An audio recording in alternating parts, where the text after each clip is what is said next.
কলকাতায় 125 ফুটের দুর্গা, সত্যি এত বড় দুর্গা? রানাঘাটের বড় দুর্গা কি টেক্কা দিতে পারবে এই পুজো মণ্ডপ?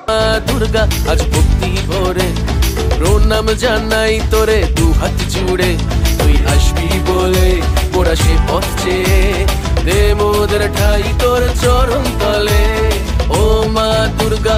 তো বন্ধুরা, আপনারা দেখছেন বাঙালি মানে কেস ব্লগার, যেখানে খাওয়া দাওয়া থেকে শুরু করে পুজো পর্ব সমস্তটা দেখা দেখি। কিছু বছর আগে তো দেশপ্রিয় পার্কে কিন্তু হয়েছিল, যেটা কিন্তু বিশ্বের মধ্যে আলোড়ন সৃষ্টি করেছিল। আর 2024-এ কিন্তু হচ্ছে রানাঘাটের কামালপুরে। আর তাছাড়া যারা রানাঘাট যেতে পারছো না, তারা কিন্তু চলে আসতে পারে সোদপুরে।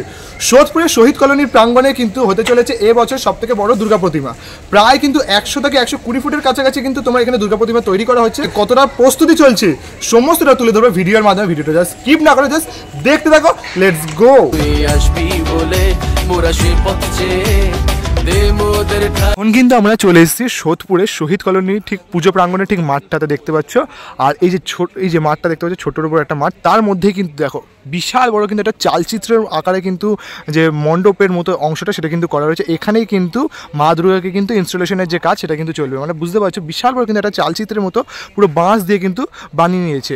আর তার ঠিক সামনে দেখতে পাচ্ছি কিন্তু 1, 2, 3, 4 এখানে কিন্তু মায়ের মূর্তি বলো, গণেশ, কার্তিক, এই সব মূর্তি কিন্তু বানানো হচ্ছে। আর তাছাড়া ওইদিকে দেখাই, ওই দেখো ওপরে কিন্তু এই বাড়িটাতে মা সরস্বতী ঠাকুরের কিন্তু বাহন হাঁস বানানো হচ্ছে। ওখানে মুখমণ্ডল কিন্তুগুলো রয়েছে। মানে পুরো এই জায়গাটা জুড়ে কিন্তু বিশাল বড় একটা কিন্তু মাতৃ প্রতিমা কিন্তু বানানো হয়েছে, যেমনটা কিন্তু আমরা প্রায় দেশপ্রিয় পার্কে দেখেছিলাম বা রানাঘাটে এবছরের চমক দেখতে পাবো।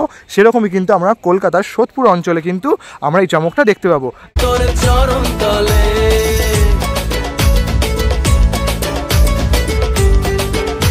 যদি তোমাদের দেখায়, এটা কিন্তু মেনলি ঠাকুরের যে শরীরের অংশটা সেটা কিন্তু এখানে বানানো হচ্ছে। 1, 2, 3, 4 আপাতত কিন্তু এখানে দেখতে পাচ্ছি স্ট্রাকচার বানানো হয়েছে। আর যদি তোমাদের একটু সামনে দিয়ে যদি দেখাই, তাহলে কিন্তু দেখতে পাচ্ছি যে চটা বা প্লাই বাটামের যে বাটামগুলো আছে, বাটামগুলো দিয়ে কিন্তু একটা স্ট্রাকচার বানানো হয়েছে। তার উপরে কিন্তু দেখতে পাচ্ছি যে প্লাইউডের যে কাজটা সেটা দিয়ে কিন্তু মেনলি ব্যাপারটা কিন্তু করা হয়েছে। তোমাদের যদি দেখাই, এই দেখো এই যে বাটামের ওপর কিন্তু এই দেখো বাটামের ওপর কিন্তু এরকম একটা প্লাই দিয়ে কিন্তু ব্যাপারটা বানানো হচ্ছে। আর যদি তোমাদের দেখায় বিশাল বড় কিন্তু একটি স্ট্রাকচার কিন্তু প্রতিমা সেটা কিন্তু বানানো হয়েছে। এই স্ট্রাকচারটা দেখছি কিন্তু দেখো প্লাইউড দিয়ে কিন্তু বানানো হয়েছে, যে প্লাই বাটামের যে কাজটা সেটা দিয়ে বানানো হয়েছে। আর তাছাড়া কিন্তু এইদিকে যে প্রতিমাগুলো দেখছি পরপর যে আরও 3টে প্রতিমা রয়েছে, সেগুলো কিন্তু দেখতে পাচ্ছি যে এই যে থার্মোকলের যে ব্যাপারটা সেটা দিয়ে কিন্তু বানানো। মানে প্রথমে কিন্তু আগে প্লাই বাটামের যে স্ট্রাকচারটা বানানোর পর এই যে পুরোটা কিন্তু জুড়ে যে থার্মোকলের যে কাজ সেটা কিন্তু এখানে করা রয়েছে। মানে কিছুটা থার্মোকল কিছুটা প্লাইউড দিয়ে কিন্তু ব্যাপারটা কিন্তু সুন্দর করে সজ্জিত করা হয়েছে দেখতে পাচ্ছ। আর পুরো শাড়ি জুড়ে, মানে শাড়ির যে অংশটা জুড়ে সেটা কিন্তু খুব সুন্দর করে ফুল দিয়ে কিন্তু সাজানো ডেকোরেশনের যে কাজ সেটা কিন্তু করা রয়েছে। এরপর তো এখানে রং চলবে, বোঝাই যাচ্ছে। দেখো এই যে শোলার ওপর কিন্তু এরকম কাগজের যে লেয়ারটা সেটা কিন্তু এখানে বানানো হয়েছে। আর তারপর কিন্তু এই যে দেখো এদিকেও কিন্তু এই যে স্ট্রাকচারটা বানানো হয়েছে প্লাই বাটাম দিয়ে, তার উপর কিন্তু এই লোহার এগুলো কিন্তু এখানে বানানো হয়েছে। আর সুন্দর করে দেখো যে শাড়িটা সেটা কিন্তু সুন্দর করে সাজানো হয়েছে, এখানেও ফুল দিয়ে, এদিকেও কিন্তু কিছু কিছু ফুল দিয়ে। বুকের অংশটা দেখতে পাচ্ছ, বুকের অংশটাও কিন্তু এখানে খুব সুন্দর করে কিন্তু একটা স্ট্রাকচার দেখো বানানো হয়েছে দেখতে পাচ্ছ। এই যে বুকের অংশটা যে এখানে যে কলকার যে ডিজাইনটা সেটা কিন্তু এখানে খুব সুন্দর করে বানানো হয়েছে। এইদিকে যে কাজগুলো এগুলো কিন্তু এখানে চলছে। মানে হচ্ছে প্লাই বাটাম, এই দেখো প্লাই বাটামের উপর কিন্তু এই যে প্লাই দেওয়া হয়েছে, তারপরে কিন্তু থার্মোকল দেওয়া হচ্ছে। চতুর্থীতে তোর শুভ আগমন, পঞ্চমীতে ভরে গানের ভুবন, ষষ্ঠী আর সপ্তমী প্রাণের স্পন্দন, এবার তোরা বাস। আর যদি মুখমণ্ডলটা দেখাই, এই যে দেখতে পাচ্ছ ওইদিকে একটা মুখমণ্ডল রয়েছে, এদিকে একটা মুখমণ্ডল রয়েছে প্রতিমার। সেই প্রতিমার মুখমণ্ডলগুলো কিন্তু পুরোটাই ফাইবারের যে স্ট্রাকচার সেটা দিয়ে কিন্তু বানানো হয়েছে। মানে মেনলি কিন্তু যে তোমার মুখমণ্ডলটা সেটা ফাইবারের রয়েছে, আর বাদবাকি কিন্তু পুরো দেহর যে বিশেষটা সেটা কিন্তু প্লাই বাটাম, প্লাইউড আর প্লাস শোলা থার্মোকল দিয়ে কিন্তু খুব সুন্দর করে সাজানো হচ্ছে। ও মা দুর্গা আজ ভক্তি ভরে প্রণাম জানাই তোরে দু হাত জুড়ে, তুই আসবি। এই যে এইদিকে যে স্ট্রাকচারটা তোমরা দেখবে ওই ধুতির পাশ দিয়ে যে আঁচলের যে স্ট্রাকচারটা বলতে পারো, বা যে ছেলেদের কাছে দেখবে উত্তরীয় যে স্ট্রাকচারটা থাকে অনেক সময়, তো সেই স্ট্রাকচারটা কিন্তু এখানে দেখো বানানো হয়েছে। তো ঠিক এই দেখো এখানে কিন্তু কিছুটা কাজ করা হয়েছে, তোমরা দেখে তো বুঝতেই পারছো মানে কীভাবে কিন্তু এখানে মাতৃ প্রতিমাগুলো প্রস্তুত করা হয়েছে। তারপর কিন্তু এই প্রতিমাগুলো এই যে বিশাল যে চালচিত্রটা কিন্তু এখানে বানানো রয়েছে বাঁশে দিয়ে পুরোটা, সেই স্ট্রাকচারটা কিন্তু ইনস্টলেশনের যে কাজ সেটা কিন্তু চলবে। ও মা দুর্গা আজ ভক্তি ভরে প্রণাম জানাই তোরে দু হাত জুড়ে, তুই আসবি বলে। কিন্তু এখন মেনলি চলে এসেছি, দেখতে পাচ্ছি ওই যে ওখানে কিন্তু চালচিত্রের অংশটা, তার ঠিক পাশে যে একটা কিন্তু ফ্ল্যাট তৈরি করা হচ্ছে তার ঠিক এখানে। তো ভেতর দিকে কিন্তু দেখতে পাচ্ছি এখানে কিন্তু সোলার কাজ, যে ফাইবারের যে স্ট্রাকচারের কাজ সেগুলো কিন্তু মেনলি হচ্ছে। এখানে দেখো আশীর্বাদের যে হাতের যে স্ট্রাকচারটা সেটা কিন্তু এখানে কিন্তু দেখো সুন্দর করে বানানো হয়েছে। এদিকে কিন্তু কিছু স্ট্রাকচার বানানো হয়েছে, ওইদিকে দেখো পিলারের মধ্যে দিয়ে কিছু স্ট্রাকচার বানানো হচ্ছে। যদি তোমাদের দেখায় এখানে কিন্তু ওই পিককের যে পেছনের যে ময়ূর পুচ্ছের যে অংশটা সেটা কিন্তু এখানে বানানো হচ্ছে, মানে কার্তিক যেহেতু থাকবে তো সেখানে বানানো হচ্ছে। এইদিকে দেখো গণেশের যে বাহন ইঁদুর, দেখো বিশাল বড় কিন্তু একটা ইঁদুর এখানে কিন্তু বানানো হচ্ছে, যেহেতু গণেশ থাকবে।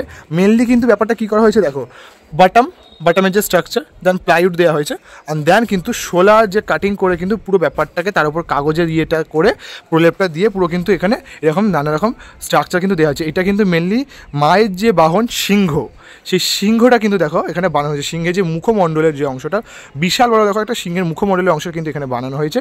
এদিকেও কিন্তু দেখতে পাচ্ছি সোলার যে কাটিংয়ের যে স্ট্রাকচার সেগুলো কিন্তু এখানে পড়ে রয়েছে। আর যদি এদিকটা করে দেখি, এইদিকেও কিন্তু একটা দেখতে স্ট্রাকচার কিন্তু রয়েছে, যেটা কিন্তু প্যাঁচা। এই যে দেখো প্যাঁচার যে স্ট্রাকচার, তো মা লক্ষ্মী যে প্যাঁচার বিশাল বড় কিন্তু একটা স্ট্রাকচার এখানে কিন্তু বানানো হয়েছে। মানে ওদিকে পিকক, মহিষাসুর, ইঁদুর, প্যাঁচা, মানে পুরো কিন্তু বিশাল বড় কিন্তু একটা কর্মযজ্ঞ কিন্তু এখানে তোমরা আসলে দেখতে পাবে। অষ্টমীতে মাগো তোর অঞ্জলি, সন্ধি পুজোর মাখাতো না ভুলি, নবমীর আরতির কি যে চমক, দে মা তুই শক্তি পথ। মা সরস্বতী ঠাকুরের কিন্তু যে হাঁস সেটা কিন্তু এখন দেখো এখানে বানানো হয়েছে, বিশাল বড় কিন্তু একটি হাঁসের স্ট্রাকচার কিন্তু এখানে বানানো হয়েছে। আর তাছাড়াই দেখো মা আছে, তো মায়ের তো চরণ থাকবে, দেখো চরণগুলোও কিন্তু এখানে বানানো হচ্ছে। আলোক অষ্টমীতে মাগো তোর অঞ্জলি। ওখানে তো নিচে তোমাদের দেখাচ্ছিলাম, দেখো মুখমণ্ডল বানানো হচ্ছে, যে মায়ের যে মুখমণ্ডলের অংশটা। আর এখানে কিন্তু গণেশ ঠাকুরের যে মুখমণ্ডলের অংশ সেটা কিন্তু দেখো বানানো হয়েছে, বিশাল বড় কিন্তু একটা গণেশ ঠাকুরের মুখমণ্ডল, সেটা কিন্তু এখানে বানানো হয়েছে।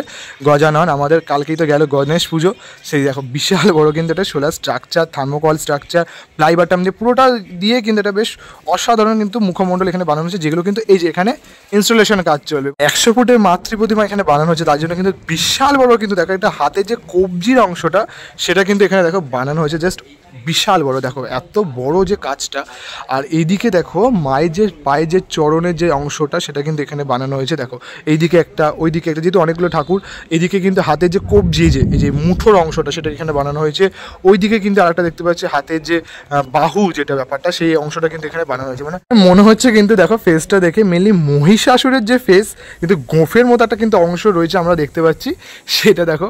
কিন্তু মহিষাসুর কিন্তু বেশ মিষ্টি মিষ্টি হাসছে, মানে দেখতে পাচ্ছি বলতে ওই হাসি হাসি করবো ফাঁসি এরকম একটা ব্যাপার। প্রতি বছরই তো মা দুর্গা এসে বধ করে যায়, তো সেই জন্য কিন্তু দেখো এখানে হাসতে হাসতে মা দুর্গা গেছে বধ হওয়ার জন্য কিন্তু এখানে রয়েছে। সন্ধি পুজোর মাখাতো না ভুলি, নবমীর আরতির কি যে চমক, দে মা তুই শক্তি পথ কর না আলোক, আশীর্বাদ মাথায় রাখ ওদের লুমিনাসে।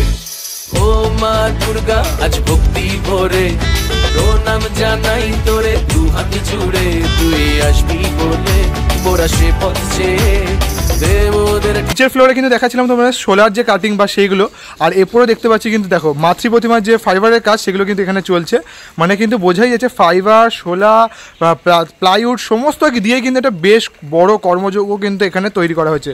বিশাল বড় বড় যে হাতের যে বাজুর অংশটা, এখানে যে হাতের মুঠোর অংশগুলো সেগুলো কিন্তু এদিকে রয়েছে। এদিকে পুরো মেনলি কিন্তু এই ফ্লোরটা জুড়ে পুরো যে স্ট্রাকচারগুলো ফাইবারের সেগুলো বানানো হচ্ছে। এখানে দেখো কিছু লোহারও মনে হয় কাজ কিন্তু টুকটাক হতে পারে, মানে বেশ কিন্তু ভালোভাবে কিন্তু সেফটি নিয়েই কিন্তু এখানে পুরো মণ্ডপটা সেজে উঠছে।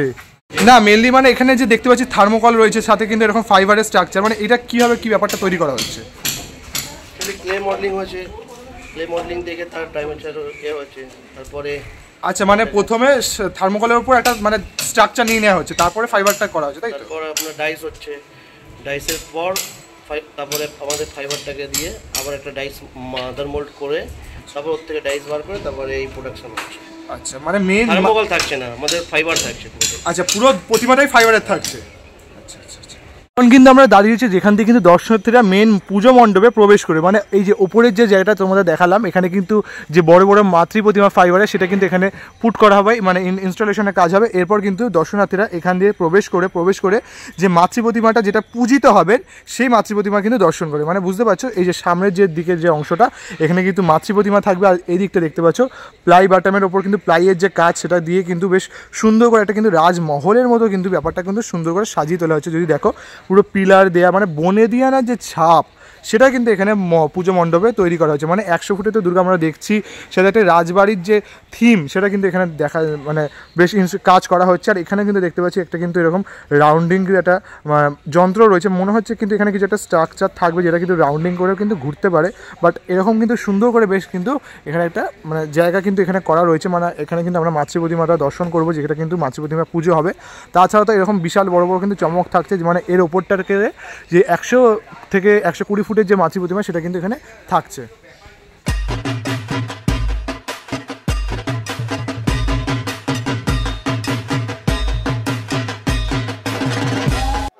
তো দাদা নমস্কার, প্রথমেই আপনার পরিচয়টা একটু জেনে নেব। আমি এই ক্লাবের সদস্য।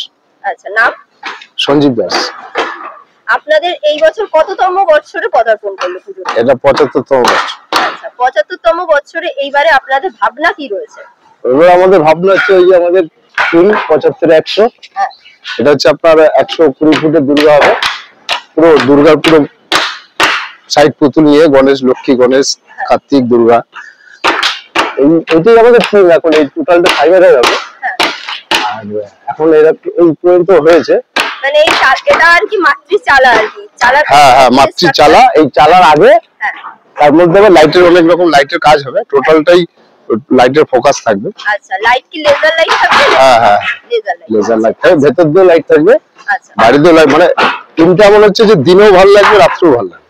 আচ্ছা, মাতৃ প্রতিমা কিসের তৈরি হচ্ছে? ওটা তো মাটিরই। মাটি? হ্যাঁ, ওটা ভেতরে প্যান্ডেল আছে, ওটা পুজো যেটা হয়। মানে মূল মাতৃ প্রতিমা মাটির, আর যেটা 100 ফুটের হচ্ছে বা কত 120 ফুট, 120 ফুটের মাতৃ প্রতিমা সেটা কি দিয়ে তৈরি হচ্ছে? এটা আপনাদের এটা ফাইবার দিয়ে হবে। ফাইবার দিয়ে হচ্ছে। আচ্ছা, আর আপনাদের আর কি এইখানে উদ্বোধন কবে আছে? উদ্বোধন হচ্ছে তৃতীয়ায়, 6 তারিখ। আচ্ছা, আর এখানে আসতে হলে দর্শকরা কিভাবে আসবে একটু বলে দিন। এখানে আসতে গেলে ট্রেনে উঠলে ধানকল, আর বাস হচ্ছে যে কোনো বাস, তো এই সামনে root ধানকল bus stand. ধানকল bus stand থেকে? হ্যাঁ, ধানকল বাস স্ট্যান্ডে নামলেই আমাদের গেট থাকে এখানে, শহীদ কলোনি গেট। আচ্ছা, ধন্যবাদ, নমস্কার। ঠিক আছে। তোমাদের একটা কথা জানিয়ে রাখি, এখানে কিন্তু পুরোটাই কিন্তু ফাইবারের প্রতিমা হতে চলেছে। তোমাদের ভিডিওটা কেমন লাগলো? ভিডিও যদি ভালো লেগে থাকে তাহলে কিন্তু অবশ্যই আমাকে কমেন্ট করে জানিয়ে দিতে ভুলো না। আর কারা কারা সোদপুর থেকে দেখছো তারা কিন্তু অবশ্যই আমাকে কমেন্ট করে জানিয়ে দিও। চ্যানেলে নতুন হয়ে থাকলে কিন্তু অবশ্যই সাবস্ক্রাইব করে দিতে ভুলো না। আর এরকমই আসছে একটা কিছু নতুন এক্সক্লুসিভ পুজোর আপডেট নিয়ে। ততক্ষণ তোমরা সুস্থ থেকো, ভালো থেকো, বাই বাই।